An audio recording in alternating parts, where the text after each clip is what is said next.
Hey guys, it's Danny. Alrighty, today we're going to discuss a little bit about what's happening at the moment for many of us, and this is the transition between winter and spring, and how do we deal with all the changes.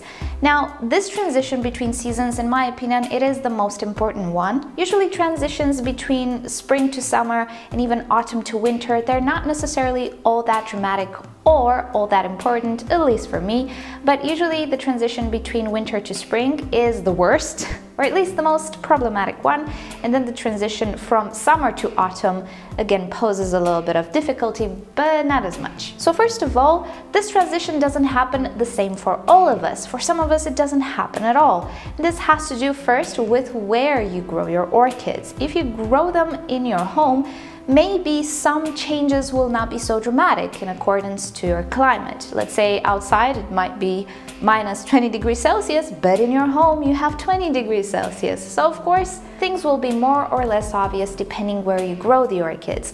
For example, I grow them in a separate room, not in my house, which does get affected by what's happening outside. Temperatures in the wintertime are lower in my grow space because I only heat it during nighttime, and I only heat it to a certain amount because of economy.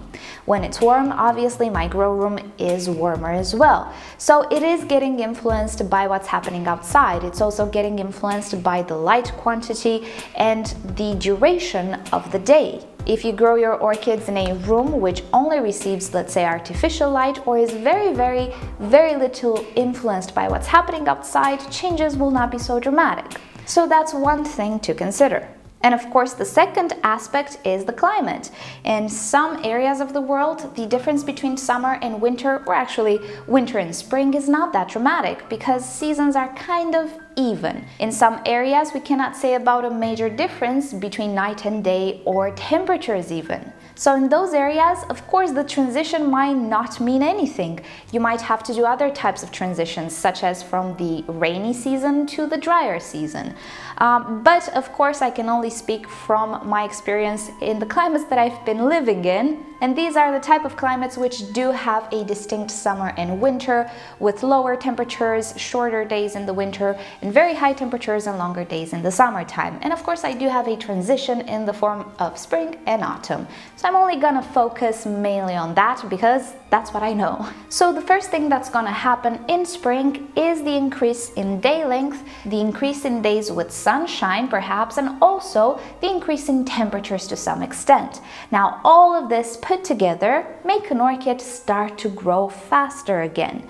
During wintertime, in those grow rooms which are affected by what's happening outside, of course, as I was saying, you will notice that orchids tend to grow a little slower, or they don't produce vegetative growth. Many of them start to bloom if this is their blooming season, such as the Phalaenopsis and even the Dendrobium nobilis, which take a break in the wintertime, but they're not actually dormant, they are preparing the buds. So they do have some activity, even if you don't see it. But for many orchids, vegetative growth, meaning the growth of leaves and roots, is happening in the warmer season. There's a reason for that. It's warmer, days are longer and more abundant in sunshine. That's when you want to grow leaves. That's when you have the most energy. So the first thing we will need to adapt our care for is this aspect of warmer temperatures and longer days and the start of a much more rapid growth. As a consequence of more rapid growth and perhaps higher temperatures in our growing space, you will notice that you will have to water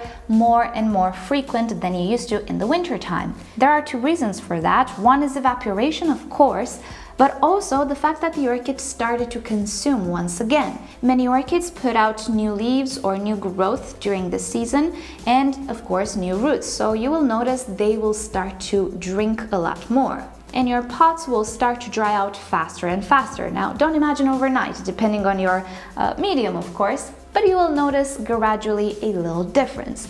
I just happened to notice it very drastically last year. When I came out of the winter, I discovered that all of my orchids were suffering from dehydration in the clay pots. Why? Well, the orchids grew, root system grew, structures grew, and in the wintertime I didn't really notice how much they were drinking, but in the springtime, oh my, I could not keep up with their drinking habits. So you can have that much of a dramatic change depending how much the orchids grow, but in the springtime you will pretty much notice the differences. Given that the orchids start drinking more because they start to grow, we need to adapt fertilizer as well. In the winter time, for some orchids, we completely cut fertilizer, while for others, we just decrease the dosages. Well, in the springtime, we need to gradually increase the dosage. Don't start to super fertilize all of your orchids just yet, but when you notice you kind of need to water a little bit more frequent, you can up the dosage of your fertilizer a little bit more. Or you can start fertilizing more frequent. This will have to depend on your preference or your growing setup. I have semi-hydroponics. I never fertilize with a large quantity, but I do fertilize more infrequent or more frequent. In the wintertime, I did not fertilize every time I watered. There was no need to. But now when spring is coming, I am simply increasing the frequency of fertilizer rather than the quantity. But for stuff like Vanda orchids, which are watered and fertilized in a bucket, I'm actually increasing a little bit the quantity as well because I decrease it during winter time. So that's another thing to consider. And of course, all of the changes should happen gradually because spring happens gradually as well. You still have days where it's kind of gloomy, like today, or colder days. So orchids don't necessarily start to grow all of a sudden overnight. Sometimes it might seem that way because you don't notice how gradually they start to grow, but with your care adjustment, you should be gradual as well. One of the most important things about spring is sun, and this is something I had to deal with from the very beginning of my YouTube history. One of my very first videos was a leaf burn that happened in the springtime in my older climate on a cattleya. I did not account for the fact that in winter time, due to the low intensity of the sun or maybe the number of gloomy days, orchids kind of forgot how to protect themselves from overheating or the sun's rays. Actually, they didn't forget.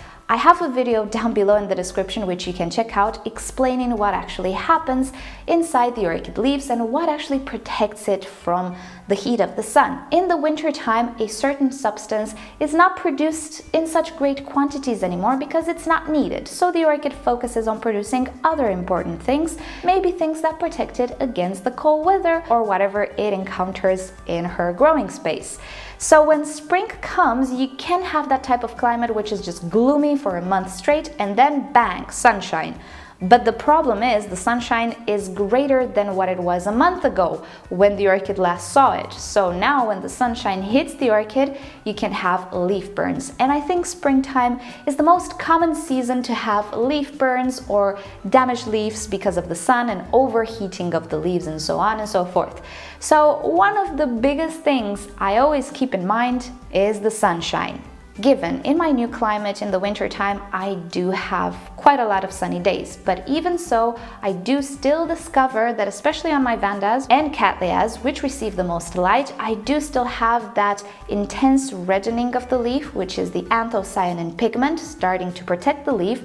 And in extreme cases, I do still have leaf burns here and there when maybe I'm not really all that careful. But accidents, always happen. Bottom line, in climates with a very distinct summer and winter, you should be careful with the light and with the sun. You might have an orchid that you kept in the autumn in a particular spot and it was perfectly fine, and then in the same spot in springtime, if sun hits it, you're gonna have leaf burns. So an advice I could give you is that if you have a growth space which can be improved with sheer curtains or shading cloths, use them in the springtime and gradually adapt the orchid to the amount of sunshine. It will gradually adapt itself anyway because you most probably will have more sunny days and longer days and so on. But for the first rays of the sun of the spring, you should definitely be careful with sun because it is a burner. No matter how high light your orchid is, if you have a gloomy and cold and very short days winter, spring will be problematic from the point of view of sun, and you should be careful. For some orchids, spring means the start of life.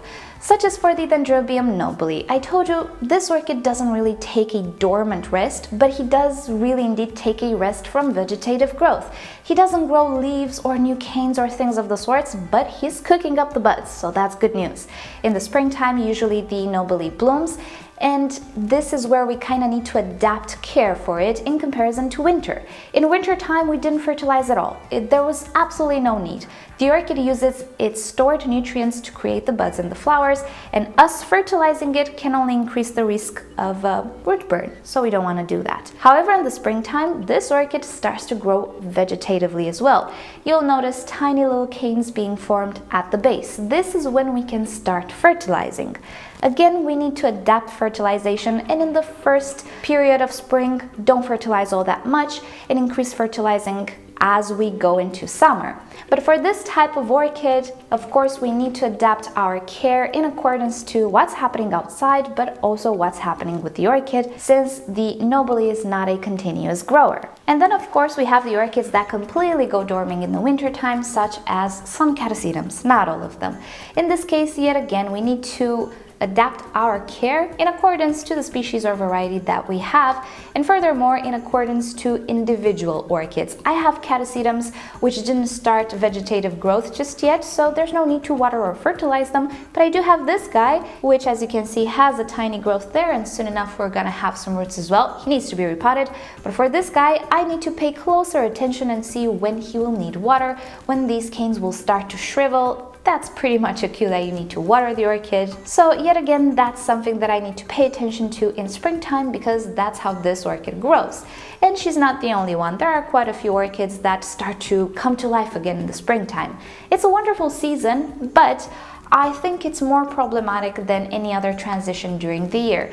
Another kind of problematic transition is autumn to winter, in particular climates at least, but I consider spring to be a little bit more tricky. It's nothing to be worried about, but just keep in mind that things are changing in your growing space, and these changes will affect your orchids. How and which orchids will be affected in one way, well, that's the fun of the game. That's for you to research, to experience yourselves, and to learn about. So alrighty, this has been the video for today. I'm happy spring is coming, in my climate at least. Oh, back in Romania it's blizzarding right now. I'm not envying that climate, I have to say, but hey, I have a very hot summer. What to do? Pros and cons, right? So alrighty guys, thank you so much for watching this video. Hope you found it interesting, and you know the drill. If you've enjoyed it, give it a thumbs up. If you hated it, give it a thumbs down. Subscribe to my channel for regular orchid videos, and don't forget to turn on notifications so you never miss a video. And with that said, I'll see you all next time. Bye!